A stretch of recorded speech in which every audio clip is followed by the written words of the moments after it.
better towards a 55-45 in my opinion, but nonetheless, it's what we come to expect, being in home turf. The home squad definitely came through here for BC Gaming. Let's see if they can actually take this one. I also want to see if we do have Mina or Ollie open, at least at some point today. They're both banned out on this one. Lumi's going to be the first pick. In pinhole punt, you really just want mid-control. Maybe then, when you get a takedown, you can score. I'm looking at some of these bans, and look at the story that it tells. BC Gaming getting rid of some of those optimal first picks for Team Elektros. You can see that Team Elektros really actually wanted that Ollie because they went ahead and banned Buster. They pick up that Lumi because it's going to be a super solid mid. Makes it a pretty miserable matchup for anyone to play. She's going to throw down those maces and then let them sit there, right? Let the frozen areas simmer in case anyone marches forward. But here comes the Otis. This guy got a major buff recently. It's come into the meta massively slow because of Bonnie, and being able to mute her out upon that landing is going to be quite influential here as well. I think Finks here could be a fantastic brawler idea too if Team Elektros want to consider going with something along those lines. Kenji as well, very aggressive in that regard. Going to be a gust. That could be quite nicely actually combined with a Kenji as well. So I wonder, nice. And it's going to be that very thing. I love that for Team Elektros.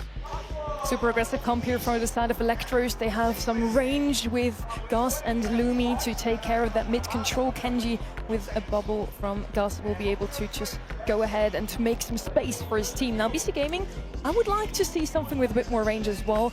Bonnie of course brings it, but she's also going to be a target, an easy one for Gus to farm super. I'm looking at some of these matchups. I think like a Cordelius could sneak in here. Hank is going to be the way to go. Okay, not so range. Very, yeah, can shoot through the... Lumi, especially being that first pick brawler, it's still in such a devastating place. We saw it so little of her at the Brawl Cup, and I think it's going to be a brawler which could be that first pick now that Otis, you know, brawlers like Mina are so strong in the meta. Well, here comes the first push in from Team Elektros. It's Rafiki to get in. Loco needs to be denied that super. Rafiki bounces off the wall. Is Livy and Diego Gamer with a wide open goal. And they'll run down this clock just a little bit too. You saw BC Gaming immediately implode as a composition here. Team Elektros surrounded them and crunched them into their spawn. Good fast about to start, but look at this, Derp stunned out, and the aggression now shining through for Team Elektros. Gus shield as well as the Candy splice from Rafiki. I love him on these kind of brawls. A lovely dash for the ball, off the line by Loco. A mute just in the nick of time there for BC Gaming. So close to a goal there for Team Elektros, but they've got all the positioning that they want. Really, the tempo is going to surround Win as Livy throws down these gadgets. He's got sort of the left lane now focused down, and Loco's gradually pushing forward. On the right side, Jubileo. Whoa, that super's baited. Rafiki has to abandon, though. On the left side, Diego Gamer receives that super. Derp now pushing in as Livy's looking for the combo, and Rafiki helps out with that kill. It's 3v1 now. Jubileo is going to be staggered on the respawn. Diego Gamer's got plenty of shield, looking to walk it through, but once again, dead on the goal line. That was a very important hypercharge there for Loco, but now stunned by Livy, and a perfect morning star there. Continued aggression for Rafiki, considering to dash in, hypercharge for Livy, but no super. Maybe he's one shot away, but he's not been able to earn it, so a little bit of a waste as Derp jumps in and punishes him for it. Derp's still alive. Rafiki's trying to change that hypercharge style onto Loco. That's one down. Now receiving the pass. Rafiki with the Hozumaki healing just in the nick of time to score the goal. And the first game goes to Team Elektros. Rafiki is so dangerous. You cannot turn your back on him. And he just kept going time and time again, and there's only so many times the BC Gaming could stop him in motion. They've got to have to really knuckle down this time to secure it, because again, he's just so slimy. Look also how those lane matchups have changed. We'll see that initial takedown for BC. Whoa, that's an early goal for BC Gaming!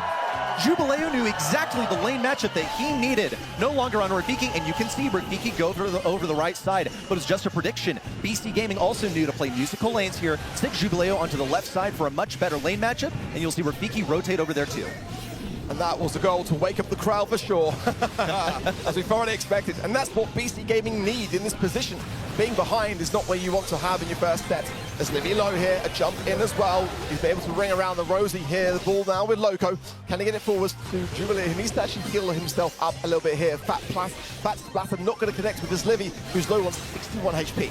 Here comes Rafiki on the right side, soaked up that first bubble from Jubileo, was attempting to push in, but why is the guy fighting a 1v2? He's way estranged from his team. It's not going to be a goal for BC just yet, but they're in the correct position. Jubileo's charging up a bubble. He's got the torpedoes to punish any sort of Kenji that might find himself over there. You can see Jubileo's rotating away, trying to get over to Gus. He's stunned, and now here comes the ice from Lumi. He's just going to serve to back things up. Rafiki also baited out here. Going to pop that super, attempt at more damage from Loco because that is his main enemy here, but still cannot get that kill down. Team Elektros are not in control.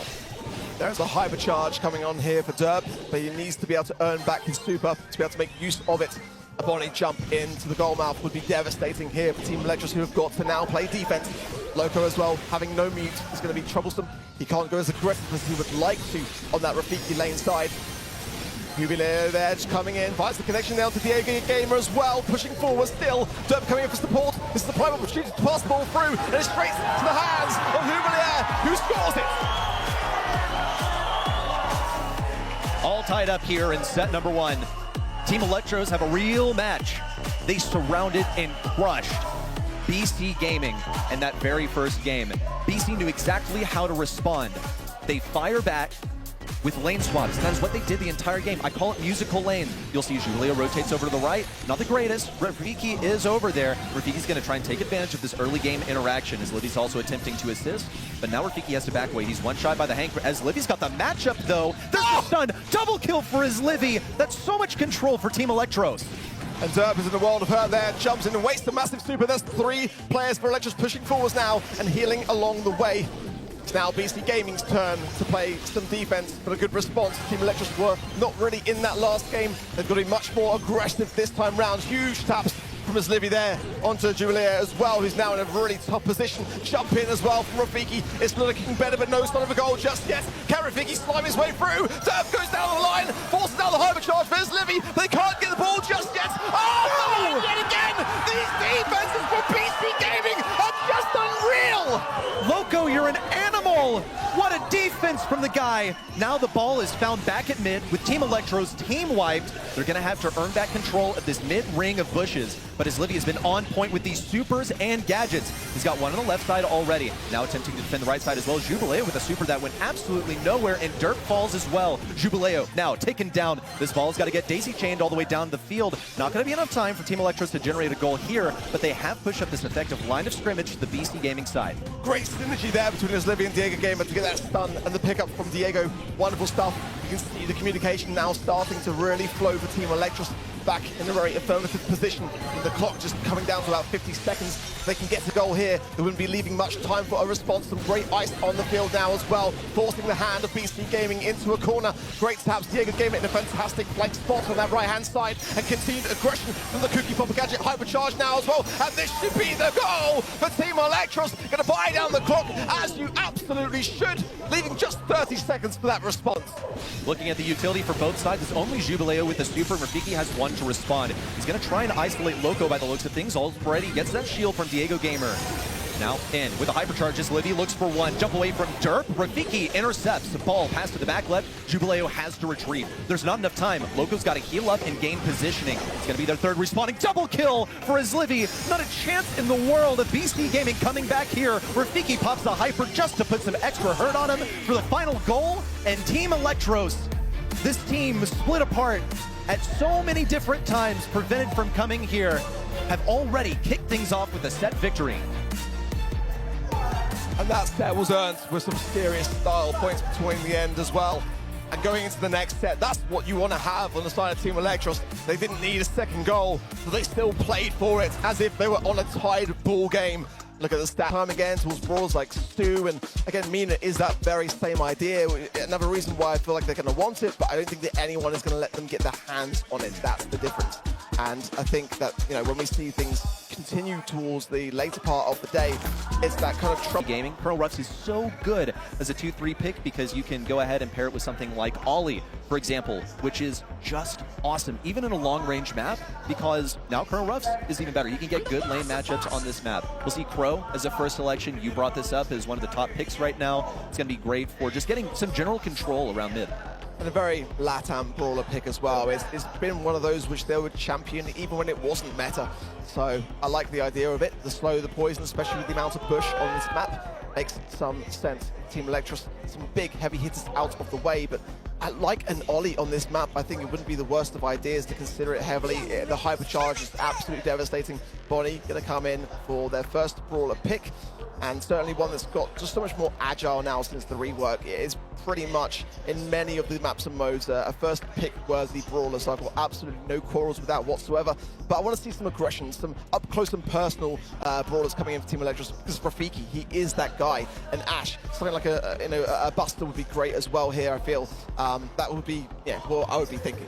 Yeah, Buster, and I think especially as a last pick, like just in case BC Gaming go ahead and go for that Ollie, don't want that snatched away from them. Byron is now here to play. This guy is a mainstay in the meta. We talk about like what's meta right now, and guess what? Like 2 years we've been in a hypercharge meta. This guy's got a hypercharge recently. It's absolutely nutty, and he can also heal like teammates with it. I think people keep forgetting that because it's just used to insta-nuke other people.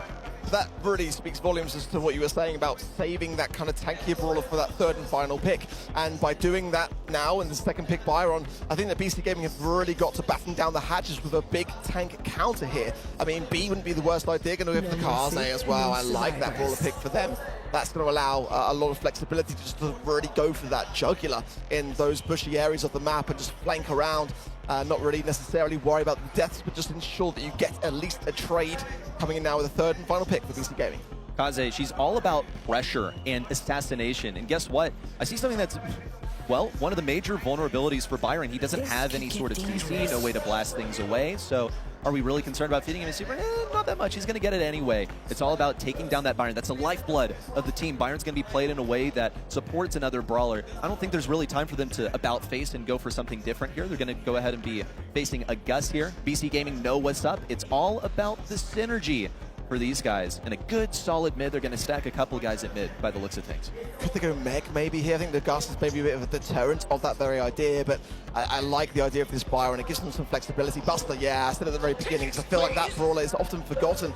And certainly in modes like Hot Zone, having that shield, having the ability to deflect, and when you can see the big picture looking on the other side of the field, there is no thrower. They are the biggest deterrents of a Buster, and they have the time to consider that tank wisely. It's very dangerous. Banned on their side. BC Gaming went ahead and did that for them. Let's get into it. It's set number 2 here between BC Gaming and Team Elektros. Team Elektros already up by 1 set. BC Gaming not going to go down so early. They're here with a renewed fire after that first one. And already, the first shield goes out. Jubilee on that right-hand side will fall. And again, all 3 members of Team Elektros playing together as a unit. This is why the Buster pick is going to work so fantastically well. They're just all clustered on that mid, playing the objective. Despite the fan storm here, they're still going to be very much protected by Rafiki.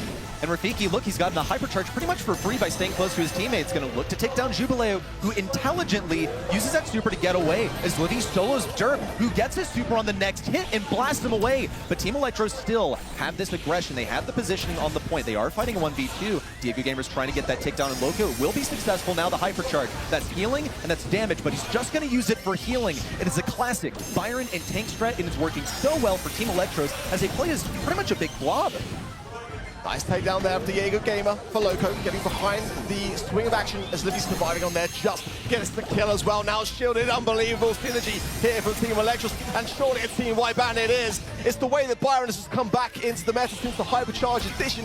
It really is now a force to be contended with, and they haven't got the DPS on the side of BC Gaming. Loco almost made a major play there, decided to stand idle, but look at that, a team wipe for BC Gaming. Team Elektros, they're just on the cusp of victory, but BC Gaming now have the positioning. They also have Jubilee in a really troublesome position. Derp is going to have to help him out. He's going to have to use that super and hypercharge at the same time. He can pop it onto Loco, going to end up going onto seemingly no one. Here comes Rafiki to be taken down, and Derp and Loco remain on this point. This is a really commendable comeback, and BC Gaming have done wondrously well to get it this far, but will Team Elektros shut this down? They're going to make a good play for it, but Diego Gamer is low. Loco jumps in, it's just Rafiki, and BC Gaming have brought this one back. Just 4% left to go, and they've got a very important game in the bag. What a comeback for BC Gaming. Team Elektros, they started off this round by going, what, 50% to maybe even just 8. And the way that they stuck together in this big blob, it was like watching a Gar.io. They know how to stay in a circle and give Rafiki that hypercharge for free.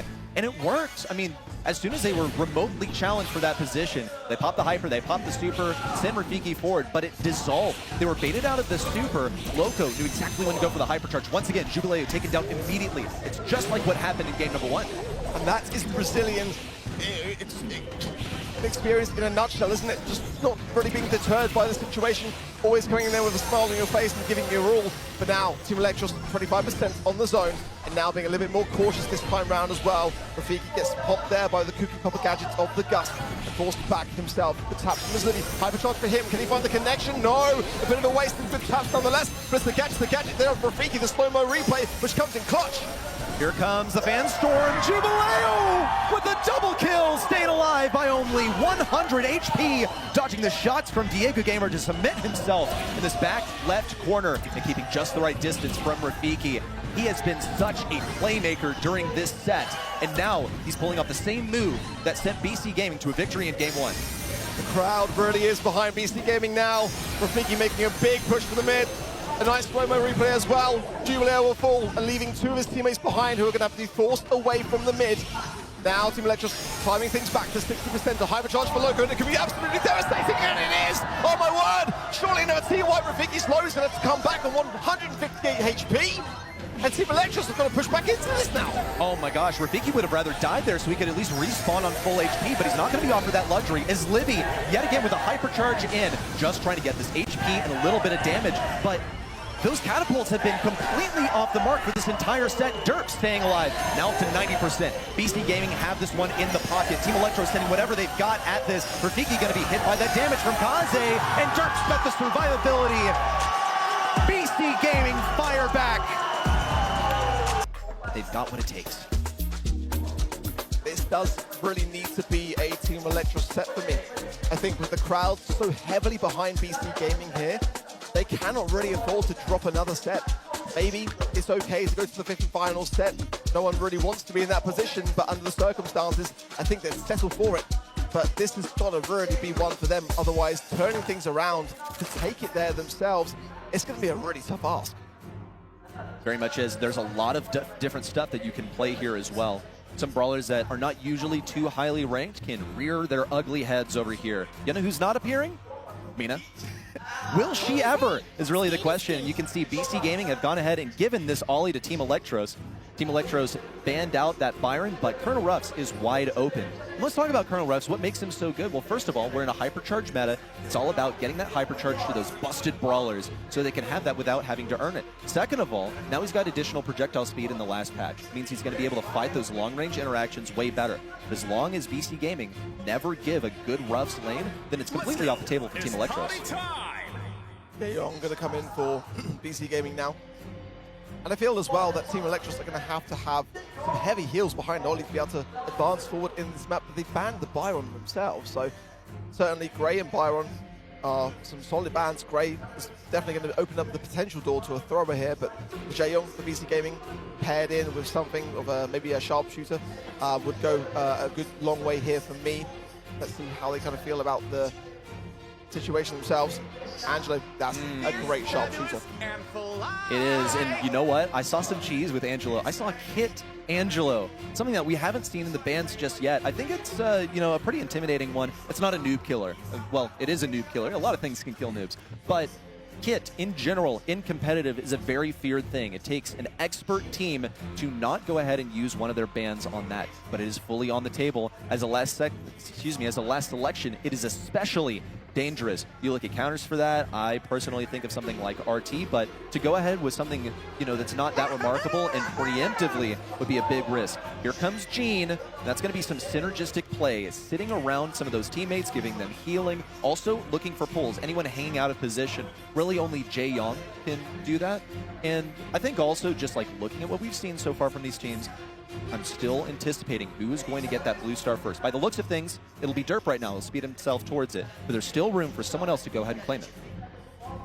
I feel like maybe Team Elektros would have liked to have had the Jaeyoung synergy with that Ollie pick. Bell going to come in. So settling then for the healing of just the Gene. It could place Ollie in a bit of a tough position here.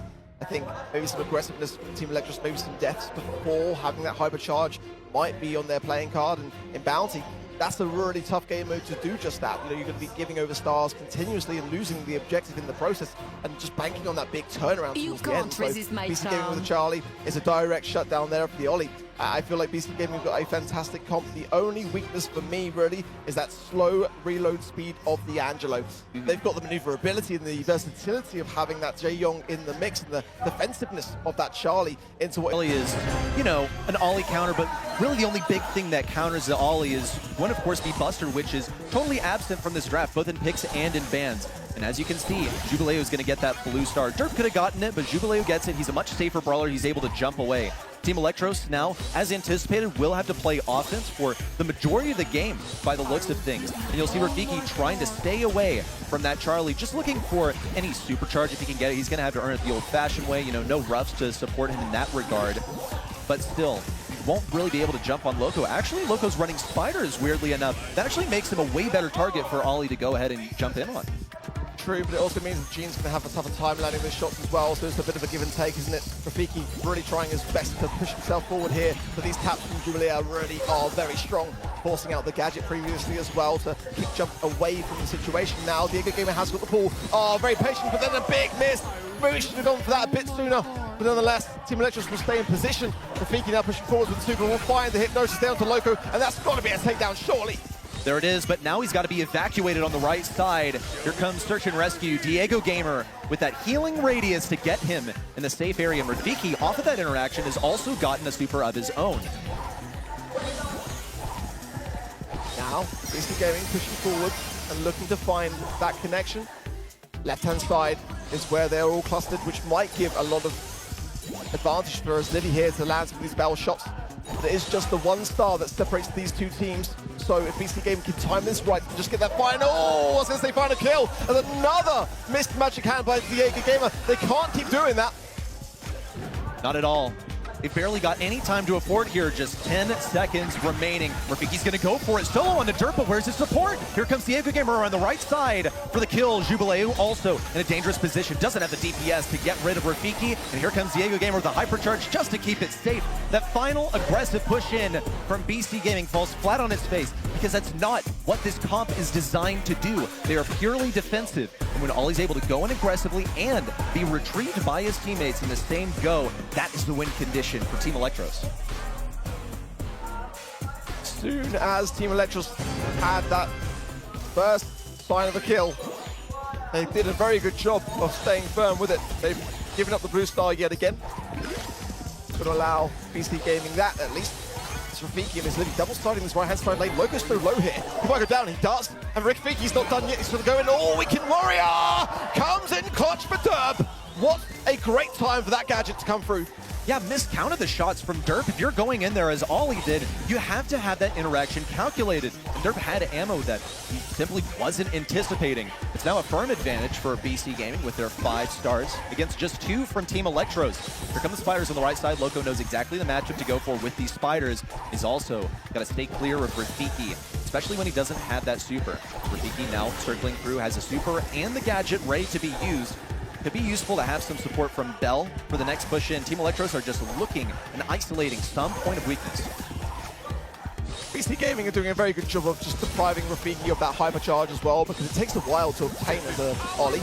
So good stuff from their side of things and keeping this lead. 3 stars for now. Derp so low though, and now comes Rafiki in, and Derp will go down. Oh, the cocoon is there, but in the meanwhile, Rafiki gets the double regardless, and it should be an escape here. Maybe he's pushed back. No, it's still 11 stars for BC Gaming, and another push required for Team Elektros.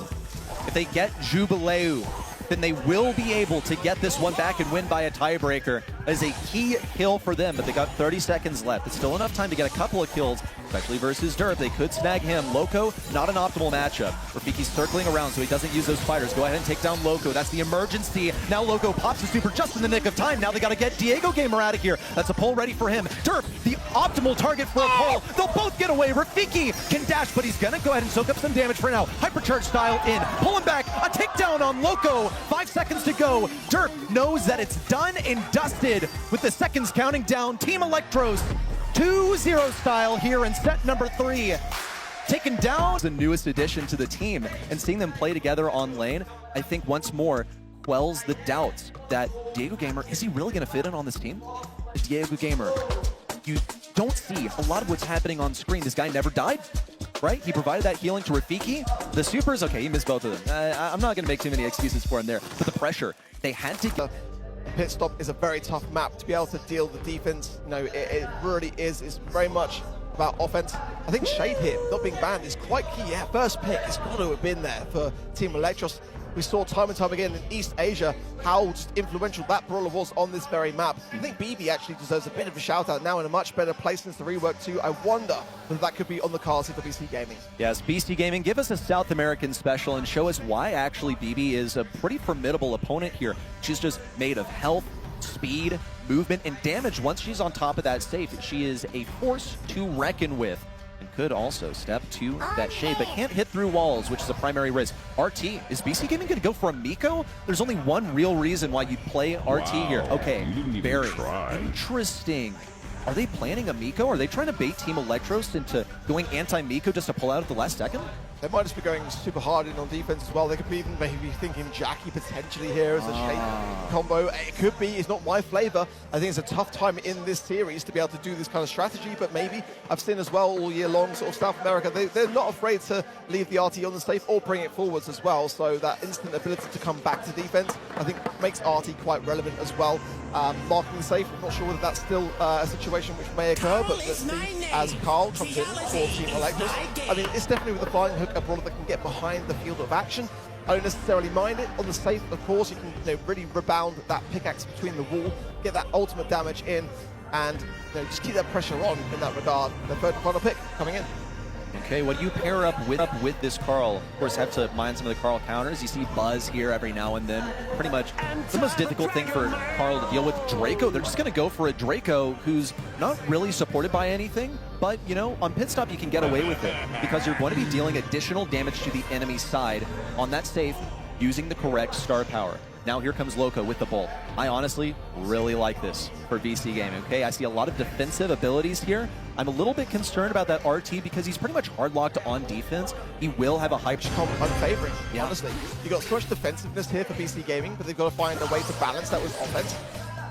Brawl, since the rework, is one of my favorite brawlers to play, and the only caveat there is the indestructible walls. You can't go straight through the middle anymore, so going to be paying attention to how Loco deals with that. Good touch from Derp, does steal it against Rafiki there at a very important time to do so, but it does leave his Livy on the safe. Oh man, okay, so as Livy decided to go ahead and bait that super from Derp, Derp now pushing forward in sort of the Jackie form. You see Loco on top of that safe, dropping down the first shield, and Jubileu has the Ice Cream in position, using the correct gadget to get additional damage. Rafiki now with the super forward will get the defense and now pushes along the right side. Diego Gamer looking for an optimal lane matchup versus Loco as Livy taken down. Loco's this one-man army on the right side, and Rafiki eliminated at the BC Gaming safe, only having taken off 13%. Oh, what a hypercharge from Derp! Absolutely blowing his Livy to smithereens.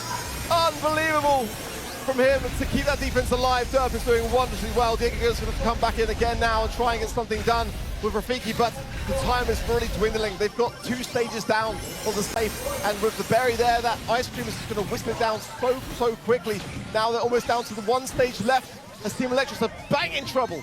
This is not looking good for Team Elektros. They're almost down to that final shield. Here comes Loco around the left side. Such an awesome matchup for him into his Livy. And now the hypercharge from Rafiki. Looking for 1, now for 2. Onto Barry on the top right. Diego Gamer also attempting to play defense versus Loco. Even had the hypercharge, but Loco is him when it comes to these dashes. Is Livy trying to tank some of these shots and will get the defense. It's down to just 2%.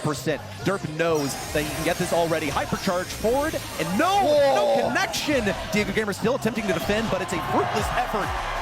Jubileu has that last tick of damage. Is BC Gaming taking us to a step 5? I think if you ask the crowd, yeah, they're taking the whole thing. Unreal though. I mean, Derp on those defenses, it was actually Diego Gamer he took down on the Shade, but it was just such an immediate response. And every time he was able to continuously lock down his opposition and go on the aggressive towards the end as well. I think that was, again, something that South America are quite keen to do, get that balance. But I think Elektros is shaken a little bit by this. It's not quite going their way. Let's see now, a big advance on his left-hand side now, utilizing the Ice Cream of that berry.